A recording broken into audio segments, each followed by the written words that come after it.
Welcome back to ATN, folks. I'm your host, Amin Dhillon, and so we're chatting with the author Vinita Kinra on her debut, Pavitra in Paris. It's so beautiful. I love the title of that. Thanks. So, we've talked a little bit about what inspired the book, but, as we all know, writers, any sort of field in the creative area, there's a business side to it as well. So maybe talk to us a little bit about the process to get this book made, because it's a tough industry, right? There's so many writers out there. I mean, they don't call them starving artists for nothing. Yes. Maybe talk to us a little bit about that, getting this book published. Was it an easy job, or did you really have to struggle?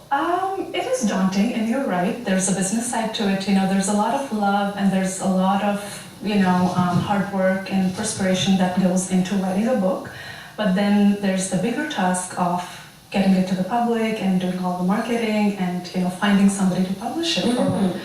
I was lucky, and I am very grateful to God for that, because I got Green Gardens Media, which is my husband's publication company, and so he did everything from scratch. So I practically just gave him my handwritten manuscript. He typed everything, prepared the fonts, and if he's watching me, I have to salute him because it was very time-taking for him.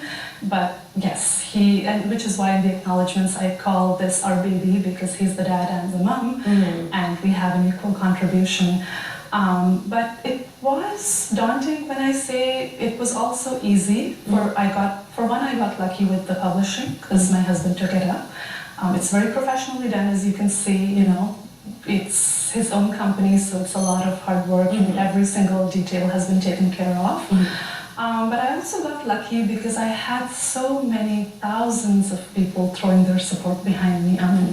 When I put out my first story, which is The Curse of a Nightingale, the first story of my collection, I was so nervous. I didn't know what the reaction would be. Boy, oh boy, I had likes in thousands. And overnight I knew this was huge. I didn't waste my time going to any mainstream publisher, sending my scripts, waiting for days or months on end. That was not going to be.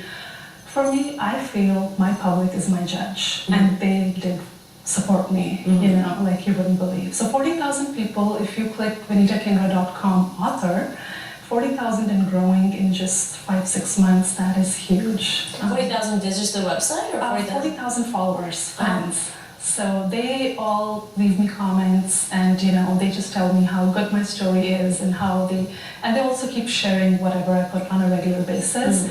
And I think what also touched a chord with so many thousands of people loving the story in just a couple months was the fact that I put a very strong poem in it. And as you know, I have a poetic inclination, so they just connected, and it's about a beautiful young girl from Afghanistan who gets disfigured. She has acid thrown on her face, but she also has a very magical voice. That is why The Curse of a Nightingale. It is a curse for her to be disfigured, but she has the voice of a nightingale. And so it's an anticlimax. It's devastating, it's beautiful, it's unforgettable. That's amazing. So maybe talk to us about that marketing, because you have so many fans. How are they finding out about you? I'm sure, aren't you curious to be how do they find out about my book? Do you have a chance to ever talk to them and say, how did you come across me? Absolutely. And we actually, just because I have so many people following me, so when, you have fans on your page, they will automatically get any updates. So they kept, when I just put out my first story, I wasn't yet ready to launch my book. But then, when the book was ready, first in digital version and then in paperback, as you see it now, we kept putting updates and saying, hey, the digital version's here, now the paperback is here, and then, that's how. And I also put out publicity, notices. For example, I attended the September 22nd Word on the Street Festival, the Toronto Book Fair, which was a huge, roaring success. I am very grateful to people that showed up, despite the drastic drop in temperatures that day. Oh, really? And would you believe, mostly women who were coming to my stall, my booth, 209, would just take the back page, read it, and then just say, how much is it for? They couldn't walk by. And I have to share with you an incident which was so heartwarming for me as an author, because there was a woman, a little older, and I could tell that she was on hard times, and she told me she's counting her pennies.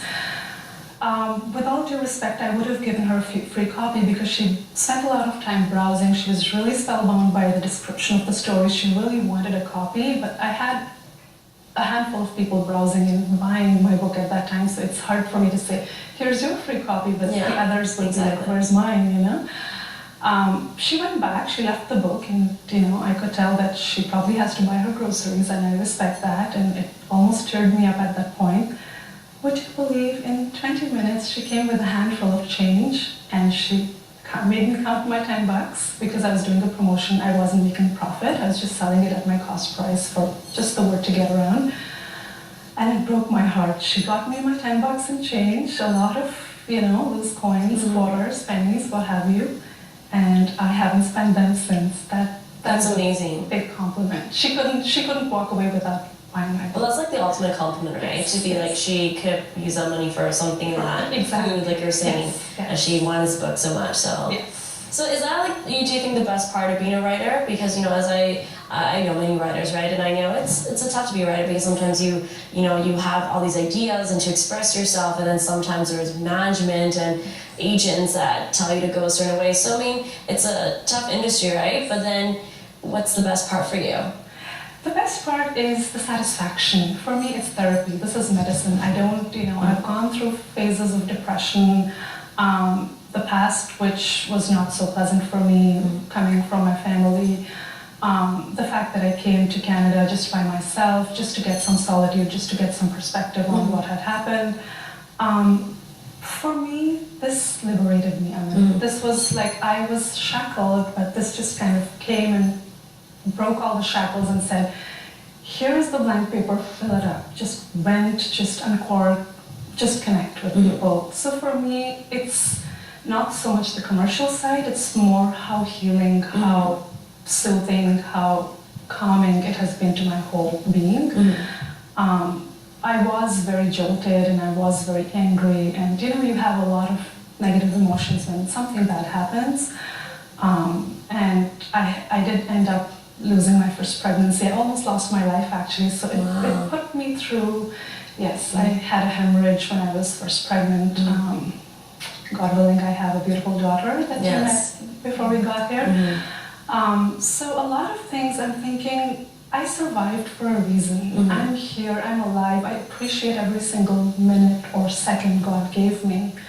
I should make the most of it. Exactly. Despite all the challenges, despite the fact that there are so many writers out there, and despite the fact that it's a daunting, competitive, you know, aggressive world, I feel that if my stories are read by people, they will never forget it. And which is why I call them stories for life. You know, you will take away, every story will leave you thinking, remembering, mesmerizing, just soaking up in those delicate juices that I give out there. And it's definitely about connection, because already everything you've said, I feel like women, especially anyone, can identify with, right? So of course we're going to talk lots more about the book and about you, but we got to take another quick break. So folks, don't go anywhere, we'll be right back.